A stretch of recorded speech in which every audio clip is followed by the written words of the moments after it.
Alright, ladies and gentlemen, welcome to the channel. We're talking about the Green Bay Packers in today's video. Now, as many of you guys know, I'm a diehard Green Bay Packers fan, but I was born and raised in the Chicagoland area, so most of my family is Bears fans, alright? Now, Thanksgiving what would it be? Thanksgiving Eve. You know, sitting around the table, talking some football. We got a big slate. We got Lions, Packers. We got Cowboys, Chiefs. We got Ravens, Bengals, and Burrow. Let's give some takes. Everybody thought the Lions were going to just completely destroy the Green Bay Packers, at least in my family. And I was saying, that's not going to happen. It's not going to happen. Green Bay is going to win. And, you know, Detroit's a phenomenal football team. You know, this year, 6-5, they're dealing with some issues, you know, a lot of injuries. That Packers win was, I mean, it feels, it's the statement win of the season, and it just reinforces, at least from my perspective, a Packers fan, that it's not just, you know, full-blown biasy. This Packers team's legit. And what makes this team legit is the defense. But if you were to go on to TV, or if you were to pull up Twitter or The Athletic or Bleacher Report, or you were to talk to your buddies or talk to your uncles or whatever, what they're going to tell you is that they don't buy and trust Jordan Love. They don't trust Jordan Love. 1 week ago, after that Vikings victory where the Packers defense was phenomenal against J.J. McCarthy, the whole narrative, folks, literally 1 week ago, was that you can't trust Jordan Love. And it's funny how now the Bears beat the Eagles, Green Bay beats Detroit, and now it's like, okay, I think Green Bay is the team to beat in the NFC. I saw this really cool graphic of Jordan Love in week 11 or later. Here's the statistics. Jordan Love, 14 of 5, 14 wins, 5 losses, 67.2 completion percent. Here's the real kicker, 34 touchdowns and 2 interceptions. Once again, 34 touchdowns, 2 interceptions. Pass rating of 110.5. Those two stats I just told you are the best of all time. I know it's a very nuanced, like super niche statistic, like Jordan Love in 3 seasons, week 11 on as a starter. I get it. It's a random statistic to compare. But this Packers team's legit. It's Jordan Love. If you're a Packers fan watching this video, the concern heading into this season was the defense. Just like the Aaron Rodgers era. Ever since the last Super Bowl, is this defense good enough, right? And Jeff Hafley's done a phenomenal job, but it's just crazy. The Jordan Love, and it's same thing with Caleb Williams, and it's just the NFL media world. So, folks, welcome back to the channel. Thank you for watching, or welcome to the channel. Thank you for watching. I hope you guys had a great Thanksgiving. Hit that like button, hit that sub button, hype up the video. You guys know the deal. I appreciate you so much. We're getting closer and closer to 100K, and it's all because of you guys. So the Packers defense is 5th in scoring. I think it's just awesome. We'll talk about it a little bit later on in the video. Green Bay has officially swept the Detroit Lions for the first time since 2020. It's been a very long way coming, which was actually when Dan Campbell arrived. Green Bay this season is also 3-0 in NFC North play. Big matchup. Game of the year. Very similar to Seahawks-Rams from a couple of weeks ago where, I mean, we're talking this is for the NFC North lead. This is home field advantage. We're talking number 1 seeds in the NFC. This is as big of a deal as you possibly could get. And we'll end the Jordan Love hype because I don't know how you can watch Jordan Love play football and be like, I just don't trust him. I don't think there's many QBs, to just be quite blunt with you, that you can trust. I mean, football's also a team sport, but Jordan Love's a combined 61-90 with 776 passing yards, 9 touchdowns and no interceptions on Thanksgiving.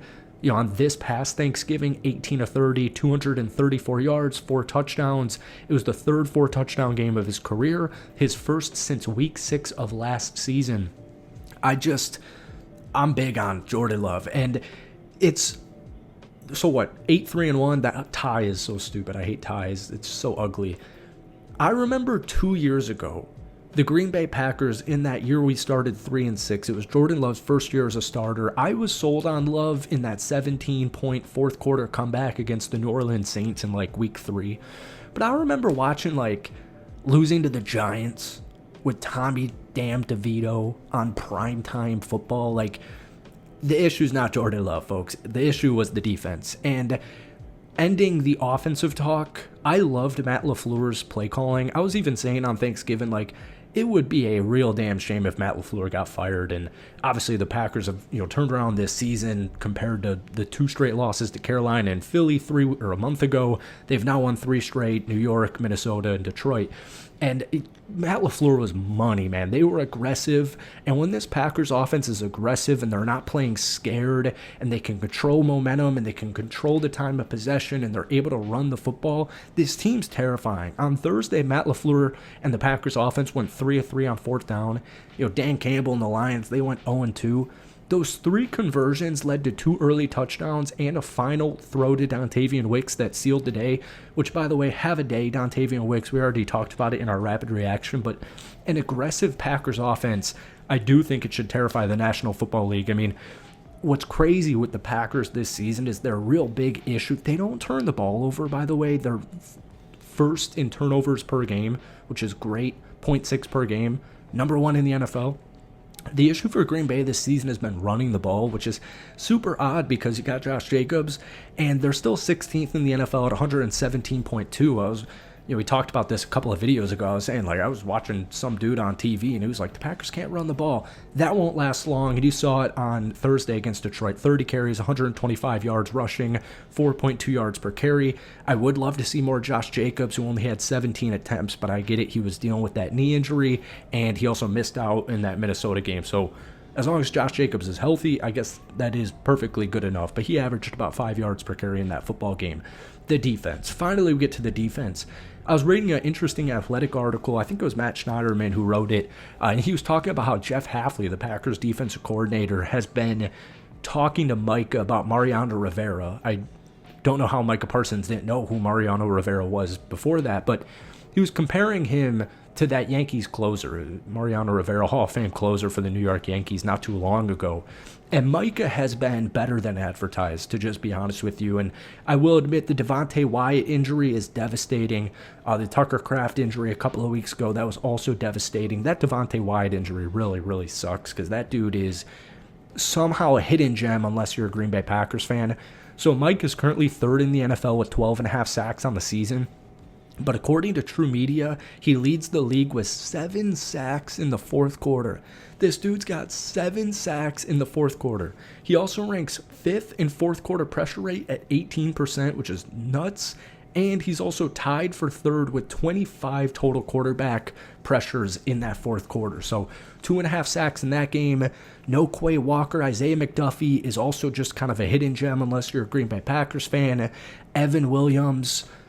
I love Evan Williams. I'll say it in every damn video we make for the Green Bay Packers. That dude is a beast. Javon Bullard's been ascending. Edgerrin Cooper is still a dog. Rashawn Gary getting into the mix.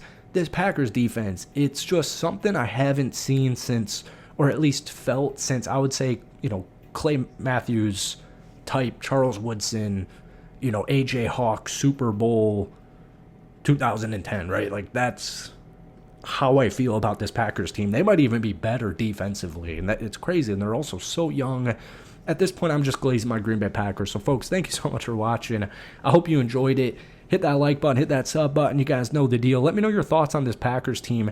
Give me a confidence meter, 1 being this isn't the year, not even close, don't buy this for a second, 10 being overly confident, we're going to win the damn Super Bowl. I'm like an 8. I think this Packers team is as legit as it gets. So thank you for watching. We'll make at least one more Packers video before Sunday's game against Chicago. So have a great week, and we'll see you soon. Peace.